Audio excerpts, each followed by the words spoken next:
বিএনপির চেয়ারপারসন এবং সাবেক প্রধানমন্ত্রী বেগম খালেদা জিয়াকে গতকাল এভারকেয়ার হসপিটালে ভর্তি করা হয়েছে। আমরা যতটুকু জেনেছি যে তার হার্ট এবং ফুসফুস সেখানে ইনফেকশন হওয়ার কারণে তার কিছু সমস্যা তৈরি হয়েছিল, দেখা দিয়েছিল, এবং যে কারণেই তাকে দ্রুত গতকালকে তাকে এভারকেয়ার হসপিটালে এনে ভর্তি করা হয়। এবং তার যে মেডিকেল চিকিৎসা বোর্ডের যারা ডাক্তার রয়েছেন, সদস্য রয়েছেন, তারা মূলত যেটি বলেছেন যে বেগম খালেদা জিয়া নানা ধরনের রোগে কিন্তু আক্রান্ত রয়েছে, বিশেষ করে আর্থারাইটিস, কিডনির সমস্যা, হার্টের সমস্যা, ফুসফুসের সমস্যা, এমন নানা জটিল রোগে কিন্তু তিনি দীর্ঘদিন ধরে ভুগছেন। তারই ধারাবাহিকতায় তিনি এর মধ্যে লন্ডনে গিয়ে চিকিৎসা নিয়েছেন। জানুয়ারিতে তিনি লন্ডনে গিয়েছিলেন এবং মে মাসে তিনি বাংলাদেশে চিকিৎসা নিয়ে ফিরে এসেছেন। তারপরে তিনি কিছুটা সুস্থ ছিলেন, কিন্তু তিনি প্রতিনিয়তই এই এভারকেয়ার হসপিটালে এসে তিনি কিন্তু চিকিৎসা নেন। যে কোনো সমস্যা দেখা দিলেই তিনি এখানে এসে স্বাভাবিক চিকিৎসা নিয়ে থাকেন। গতকালকে একটু বেশি সমস্যা হয়ে যাওয়ার কারণে তাকে দ্রুত এখানে নিয়ে এসে রাত 8টা নাগাদ এখানে নিয়ে আসা হয়। এখানে নিয়ে এসে তাকে ভর্তি করানো হয়। তার চিকিৎসকরা যেটি জানিয়েছেন যে প্রাথমিক অবস্থায় তার বেশ কিছু টেস্ট পরীক্ষা করানো হয়েছে এবং সেখানে তার হার্ট এবং ফুসফুসে সমস্যা দেখা দেওয়ার কারণে তাকে এখানে ভর্তি করেছে। মূলত আপনারা জানেন যে তার হার্টে কিন্তু পেসমেকার বসানো আছে এবং তার স্ট্যান্ড করা ছিল, পাশাপাশি রিং বসানো হয়েছে। এভাবেই কিন্তু তাকে উন্নত চিকিৎসার মধ্য দিয়ে কিন্তু তাকে সুস্থ রাখার একটি যে প্রক্রিয়া, সেটি কিন্তু এখন পর্যন্ত করা হয়েছে। আজকে মূলত তার মেডিকেল বোর্ডের সাথে কথা বলে যেটি জানানো হয়েছে সেটি হলো তিনি এখন পর্যন্ত তার মেডিকেল বোর্ডের অধীনে চিকিৎসা নিচ্ছেন এভারকেয়ার হসপিটালে। সেক্ষেত্রে তিনি বেগম খালেদা জিয়া দেশবাসীর কাছে দোয়া চেয়েছেন তার সুস্থতার জন্য।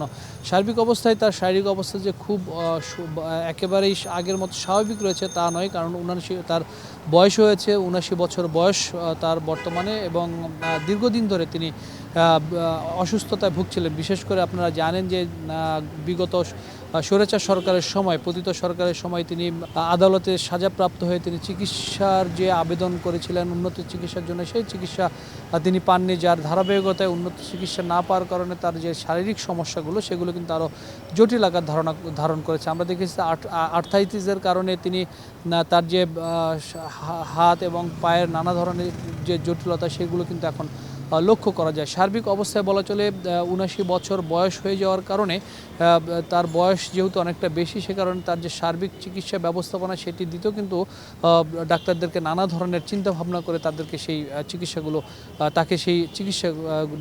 দিতে হয়। তার এই চিকিৎসা কবে শেষ হবে এবং তার হার্টের ইনফেকশন এবং ফুসফুসে যে ইনফেকশন রয়েছে সেটি কবে নাগাদ ভালো হবে, সেইটি যদি পুরোপুরি ভালো হয় তারপরে তাকে আবার এখান থেকে এভারকেয়ার হসপিটাল থেকে হয়তো বাসায় নিয়ে যাওয়া হবে। সেটি তাদের বোর্ড, তার যে মেডিকেল বোর্ড রয়েছে তারা যখন এই সিদ্ধান্তটি দিবেন তাকে বাসায় নিয়ে যাওয়ার মতো উপযুক্ত সময় হয়েছে, তার শারীরিক অবস্থা স্থিতিশীল রয়েছে, তখনই তাকে এখান থেকে কিন্তু নিয়ে যাওয়া হবে। তবে একটি বিষয় বলে রাখি, দীর্ঘদিন আসলে বাংলাদেশের রাজনীতিতে খালেদা জিয়ার যে ভূমিকা, সেই ভূমিকা আসলে বাংলাদেশের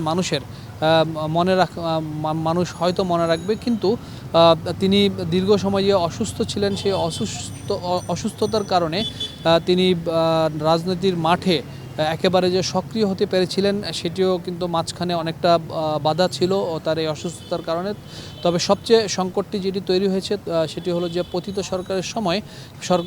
সরকার আওয়ামী লীগের সময় তিনি উন্নত যে চিকিৎসা, সেই চিকিৎসার জন্য বারবার সরকারের কাছে আবেদন করেও দেশের বাইরে কিন্তু তিনি চিকিৎসা নিতে যেতে পারেননি, যার ফলশ্রুতিতে তার যে সংকটগুলো, সেই শারীরিক সংকটগুলো সেটি কিন্তু আরও বেড়েছে বলেই তাদের দলের পক্ষ থেকে বারবার বলা হয়েছিল যে তাকে যদি উন্নত চিকিৎসা না দেওয়া হয় বেগম খালেদা জিয়াকে, তাহলে তার যে রোগ সেই রোগ সারানো যাবে না এবং তার যে শারীরিক অবস্থা সেটি ধীরে ধীরে আরও অবনতির দিকে যাবে। এই ধরনের অভিযোগ কিন্তু বিএনপির পক্ষ থেকে বারবার করা হচ্ছিল। তারপরে উন্নত চিকিৎসার জন্য বিগত সরকারের সময় তিনি দেশের বাইরে যেতে পারেননি, বাংলাদেশেই তাকে চিকিৎসা নিতে হয়েছে। সবশেষ তাকে বাসায় থেকে চিকিৎসা নিতে হয়েছে এবং সেক্ষেত্রে এভারকেয়ার হসপিটালে তিনি চিকিৎসা নিতে পেরেছেন, সেটি আসলে সরকারি তত্ত্বাবধানের মাধ্যমে। এবং আজকে পর্যন্ত যেটা আমরা জানি যে গতকালকে যে অবস্থা ছিল হার্ট এবং ফুসফুসে ইনফেকশন, আজকেও ঠিক সেই একই অবস্থা রয়েছে।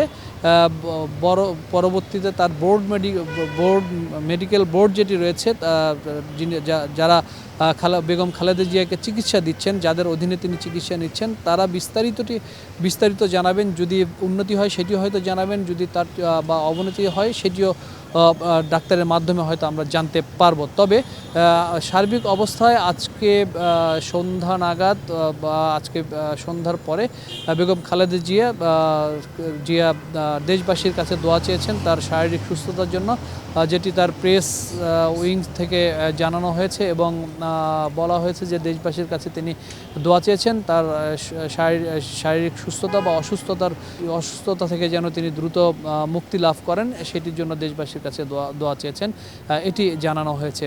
আমরা পরবর্তীতে তার বেগম খালেদা জিয়ার শারীরিক অবস্থা কেমন হয়, কী অবস্থায় থাকে বা সব কিছুই পরবর্তীতে ডাক্তারদের সাথে কথা বলে আমরা জানতে পারবো। এই ছিল আমার কাছে আজকের সর্বশেষ খবর।